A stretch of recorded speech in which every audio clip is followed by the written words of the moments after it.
What's up, guys? Intellitech Studios here, and longtime veterans of this channel, and even short-time veterans, probably know that this machine needs no introduction, but nevertheless, here it is. This is the Bissell PowerGlide Platinum, a machine that I've acquired a few years ago at this point. I believe I acquired it in 2018, I want to say, maybe 19. I acquired this from Fan Vacuums 2, along with a multitude of other machines that have since been sold off of the collection. But this particular one has stuck around for obvious reasons. It's the upgraded version of my favorite Bissell Power Force Model 3522-5. It's the exact same machine. It came out in the exact same year as that exact SKU, 2005, and this machine ran officially for about 5 years, from 2005 until 2010. But because of the fact that this machine had such a long life, there were some instances of this machine still existing in some discount retailers, such as Big Lots and Bed Bath & Beyond, as late as 2013. And this machine ran in Canada, up north, from, I want to say, until 2014 or 15, but I could be wrong about that. I know you could buy it on the Bissell Canada website for much longer than you could here, but unfortunately it has since been discontinued, so I'm unable to acquire one from the land of maple syrup. So, this particular example is a very late model PowerGlide Platinum from 2010. And again, if you saw the videos that I've done on this, the demo that I did at my dad's house many years ago, and the acquisition video of it, of me unboxing it on my Penn Station rug with the drum set in the background, then you know exactly about all this already. But a little trip down memory lane. Model number 3545-2, and this particular machine was manufactured on the 41st day of 2010. So, quite interesting. And of course, it's a 12 amp motor, and this is back when Bissells were made in Korea, and when they marked their headquarters as Grand Rapids, Michigan. Now, Bissell is still an American company, but there are some machines that come out nowadays that are branded from their division in the Netherlands. In case some people have wondered if Bissell has moved out of Michigan, to my knowledge, they are still based in Grand Rapids, but they're at least partially based out of the Netherlands now. Maybe they're shifting it to the Netherlands entirely, but as of now, there is a split delegation there. But it'll be interesting to see what the future holds for Bissell, because right now, or I should say right now, as of when this machine was new, this machine was manufactured in Korea by Samsung using the classic design for the Samsung QuietJet and QuietStorm uprights, and with a little bit of a design inspiration from Bissell themselves with the PowerTrack base, and a few other little differences like a slightly different handle and an upgraded attachment set from the original QuietJet and QuietStorm. Those attachments can be found on the original triple set of PowerGlide uprights from 2001. Here we have the classic combo tool, which everyone rags on, but to this day, I still find this to be a perfectly acceptable tool. The reason why is in the 8 years that I've used this tool on a semi-regular basis, well, technically longer than that, but I know it's been at least a decade since I've used this upholstery portion, because this upholstery portion is useless. I just leave it twisted on the brush side, and I use this as an upholstery brush. This machine is just simply not very well versed when it comes to dusting, as a dusting brush that's Bissell specific is not available for this.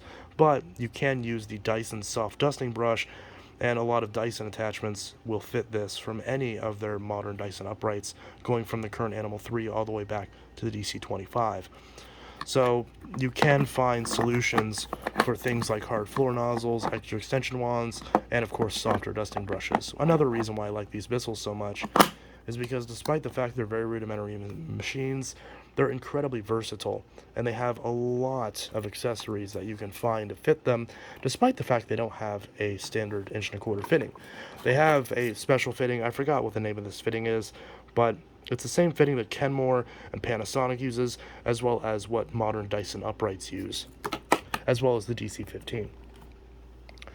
So in addition to those, we've got our extra long extension wand, much longer than the current iterations, and there is enough space to add one of the smaller, newer extension wands to this to add some more reach, which I've done on my Sanitaire and Big Green.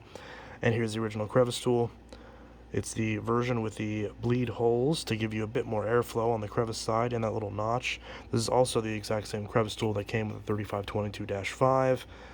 Although, ironically, if you get... Now, I still don't know what crevice tool this 2010 example is supposed to come with. I don't know if they still had these, or if they switched to the same colored ones without the holes, and with this being straight, like on the CleanView Helix and the CleanView 2s. Oh, I'm betting probably the second one, but since I don't have the one that this came with, I'm using the much better tool. And that clips right on there.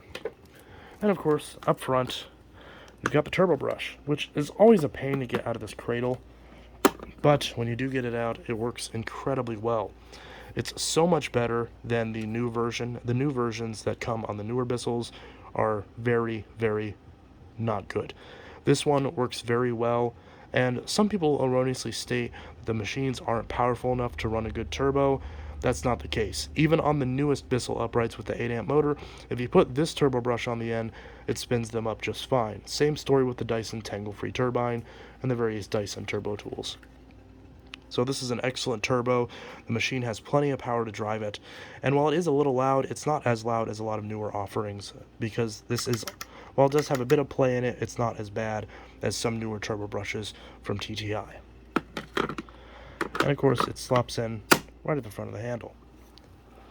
Now on the side, you've got your basic 2-position rocker switch, much nicer than the foot switch that you find on newer units, because you can actually tell what orientation the switch is in, and it's also an incredibly easy mechanism. You can even see where it's pressed in.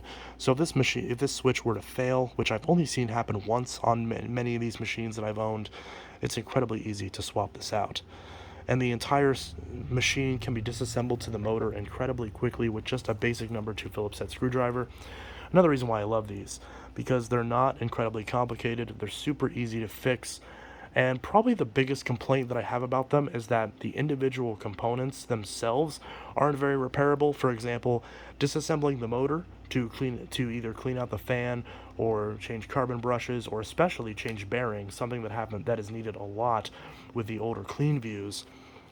Those are very difficult, and a lot of times every time over the years when I've had to fix up one of these Bissells, I've always, just because of the time they were so common, just swapped out the motors as entire assemblies with ones from donor machines.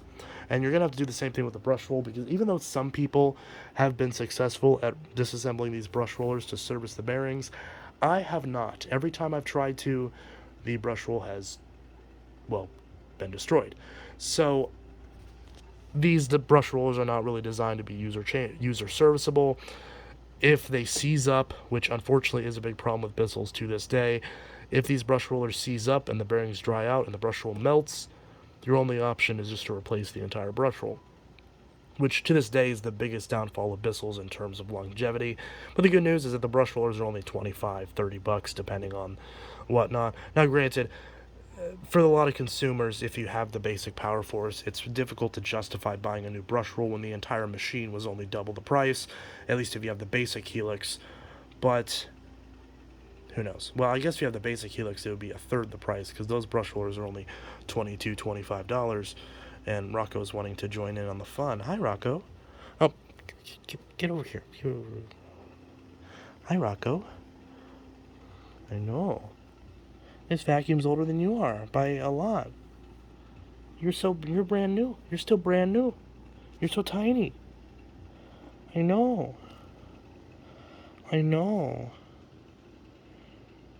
Hi. Hello. Oh, hi. Hello. Hi, baby. Look at this tiny little fuzzball. He's so tiny. Look at him. His entire head fits in my hand. He's so tiny.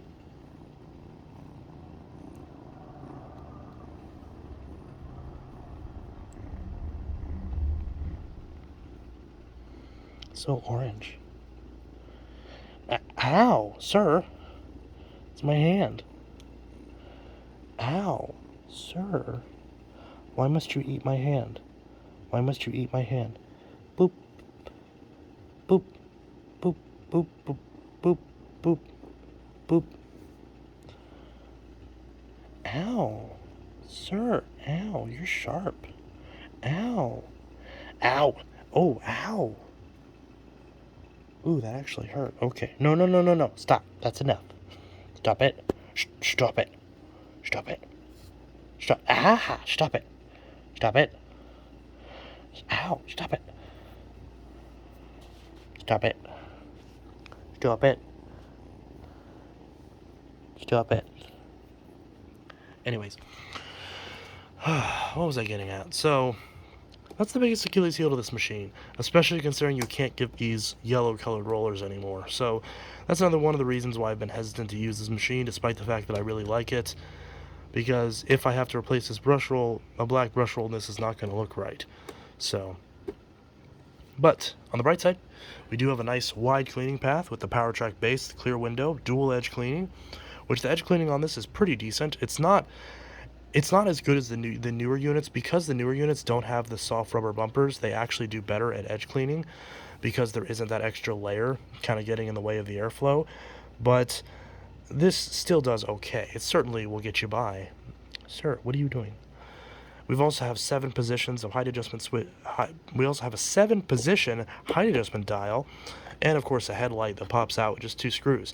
It's a standard peanut bulb. It's not the wide beam headlight, but it gets the job done, and it's perfectly bright enough for any scenarios where you want to vacuum in a dark room. Sir, I'm trying to do a video. Sir, I'm trying to do a video. Yeah, look at that little face. Don't grab my camera. Sir, don't chew on my phone. Sir, stop it. Stop it. Oh, Rika, are you going to join in too? Stop it. Stop it. Stop it. I'm trying to work, sir. We also have a HEPA media filter built in right here, which works very well. And the nice thing about this is that it has a surprisingly tight seal with most of the aftermarket HEPA filters you can get. Now, I definitely recommend, another reason why I recommend these machines so wholeheartedly is because all the accessories are dirt cheap.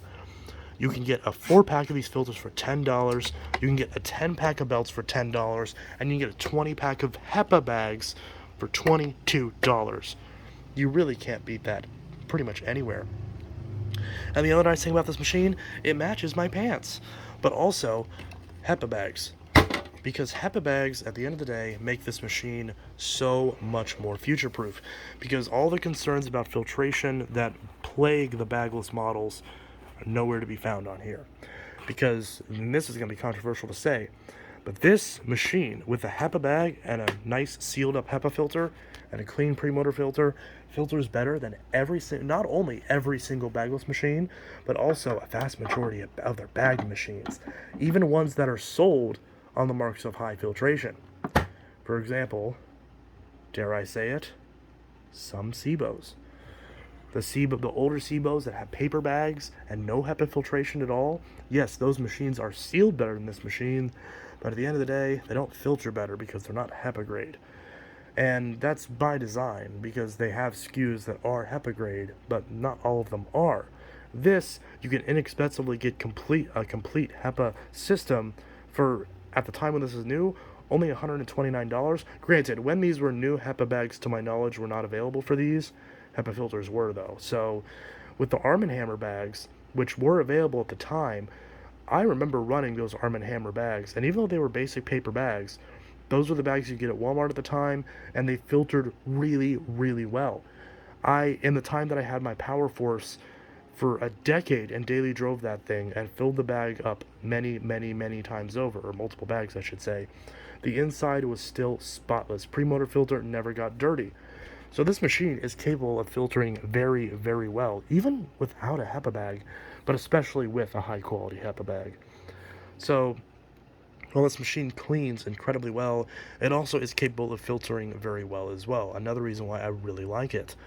Because at the end of the day, if you're vacuuming carpets and just a little bit of furniture and whatnot, that's all you need. And this, of course, has the wider cleaning path, so if you have a bigger home, it's a little bit more appropriate for that sort of thing than the standard base. Although I still prefer the standard width of the Big Green and the Sanitaire, and that's why I don't mind daily driving those, especially since those are newer machines that you can still get parts for, especially the Big Green.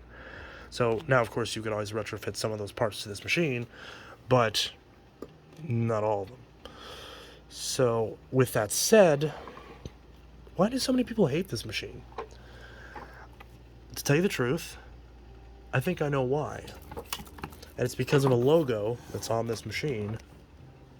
And it's that logo right there.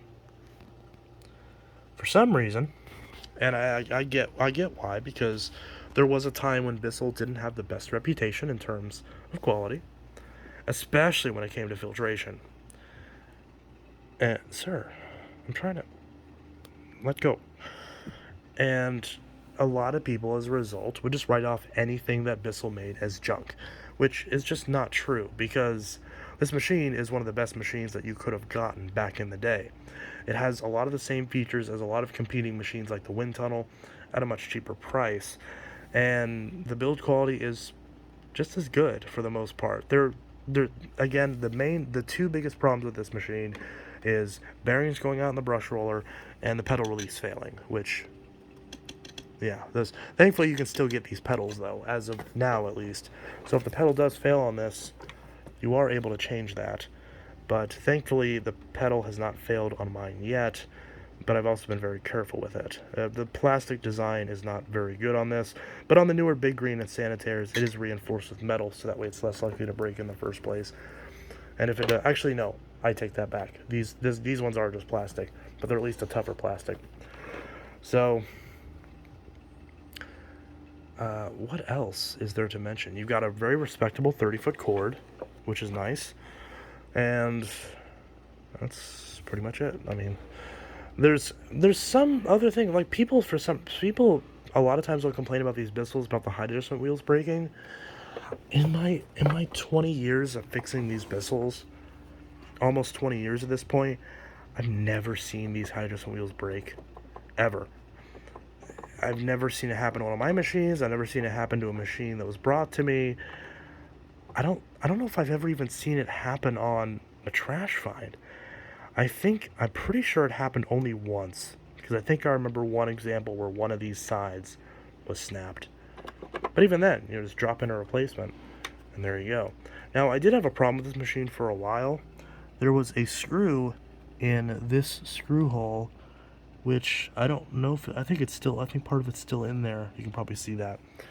There was a screw in this screw hole that had snapped off, and for the longest of time I couldn't get off this base plate, but I was able to kind of break the screw off, so now there's a bit of screw stuck in this hole, so I'm not able to put in a middle screw. But thankfully, because it's broken off now, I can at least still use it with the edge screws, with the 4 edge screws. So at least there's that, and it does hold just fine. It just doesn't feel as sturdy.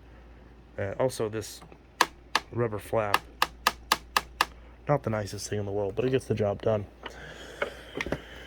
I'm kind of ranting at this point, and I feel like this video probably doesn't have much of a purpose, but I don't know, because this obviously isn't a review, because of how positive it is, it could probably come off as rather biased, but I don't know.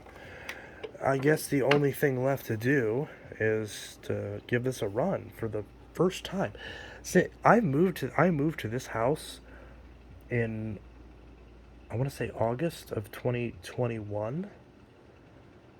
So I've been in this house for 2 years at this point, and I have yet to run this in my living room here, at least for any extended period of time. I might have ran it in a video when I first moved in, but I can't remember if this was one of the machines I ran or not. Oh, really, dude? You're gonna fall asleep right there? Dude, how am I gonna run this vacuum if you're asleep? Baby. Sir. Oh. Okay, well, I guess I'm gonna have to wait on running this, but yeah. Look at him. You just... No. Alright. Time to give this a run.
Yeah, that weird, like, whiny, wordy sound that it makes is really bizarre.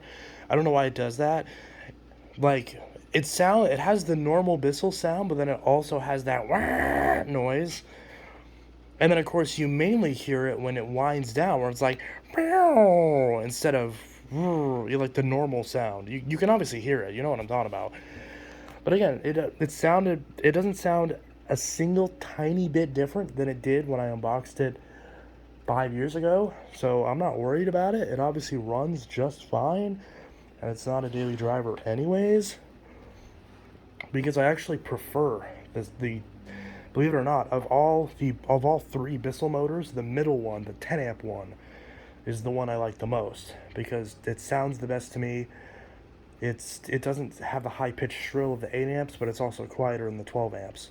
So that's another reason why I love the Sanitaire SF4110A and the Big Green Commercial BGU1451T so much, is because they're based off the 71Y7 and they have the 10 amp motor.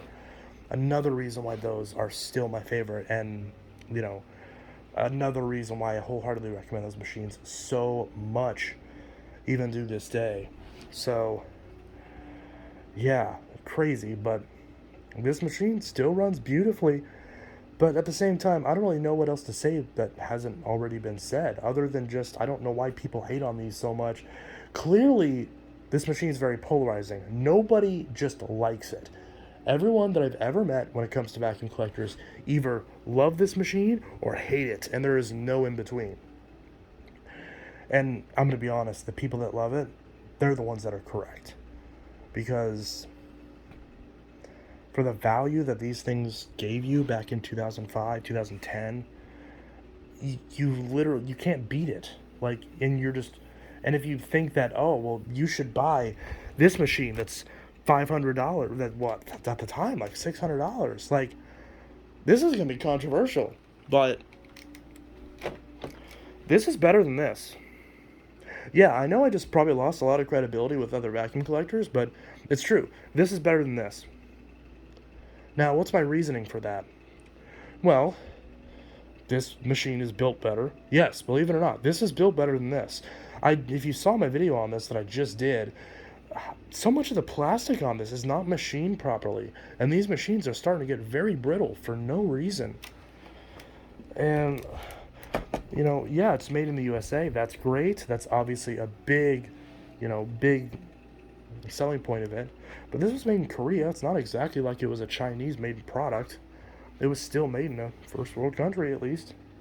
Sure, obviously I'm going to prefer that everything was made in America. I would love it if everything was made in America. At least everything that is in America. Very much a fan of, domestic production and all that stuff. Very much a fan. I don't know anybody who isn't. But, yeah, at the end of the day, this machine is much more polished, much more well-rounded than this one is. And this machine's lighter weight. It cleans just as well. Okay, maybe I shouldn't say just as well. It cleans 99% as well. 98% as well. This one cleans like 2% better. And at the end of the day, does that really matter? Because this thing is a beast. Like, these wide path Bissells with good brush rollers in them clean so much better than the standard width ones by default. But at the same time, the standard width ones are still excellent cleaners as well. So I don't know why these ones perform better. Probably, I don't know, there's probably a reason for it. but you can just feel it when you use one of these. So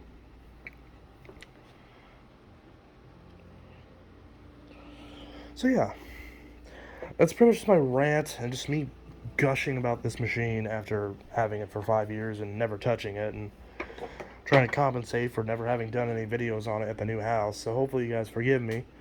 And now you've seen an adequate demo of this thing and me rambling as to why I still... Because I've gotten these weird accusations from younger collectors about, well, since you're buying the premium stuff, now you've abandoned your base of budget vacuum collectors. And that's just not true at all. I still love this PowerGlide Platinum. To this day, I've said this a million times. You know, what are my two favorite vacuums? People always ask me, what are your two favorite vacuums? Well, people always ask, what is your one favorite vacuum? But I say, no, I have it narrowed down to two. Then people say, what's your two favorite vacuums? And I'm like, and they're like, what's your two favorite vacuums? I'm like, I don't know. But it's these two. So yeah, PowerGlide Platinum. Although honestly, actually no, this isn't quite accurate, because the Phantom Fury, the 12 amp, is my favorite bagless machine. Specifically this version, the 12 amp Phantom Fury. For a while I said the orange one, then I went back to the green one. Now I just don't care which color it is. But as long as it's a 12 amp Fury, and it's one of the older models when the handle was round, had this little pattern on it, because the newer ones that are smooth, the underneath is ribbed, and it feels terrible when you're carrying the machine. Because over time they've kind of downgraded these machines a little bit. But this version, the version from 1999 and very very early 2000, that Fury. And then my favorite bagged machine is the Bissell PowerGlide Ultra, which I do have, but obviously that's not what's here. But the Platinum is generally the better machine. But I prefer the Ultra because I prefer the smaller width generally. But in practical purposes, if I had to pick two machines, these are the two that I would pick, because basically, since I have the Fury, I would already have a shorter width machine, so the Platinum would be the longer width machine. So that's the idea anyways. So anyways, this is Intellitech Studio, and you can tell I've been daily driving the Fury. This thing is full of junk. But anyways, this is Intellitech Studio signing out. I'll see you guys in the next video, and I'll do one of the other requested machines next. Probably either the Bravo 2 or the U1, but we'll see what happens. And that's that. Also next will be the video on the video on why vacuums are getting cheaper might be already up already. It depends on which order I upload these in, because I'm filming a lot of videos at once today. Anyways, this is Intellitech Studio signing out. I'll see you guys in the next video. Let me know your thoughts on the PowerGlide Platinum below, and I'll see you guys in the next video. I hope you all have a good one. Peace.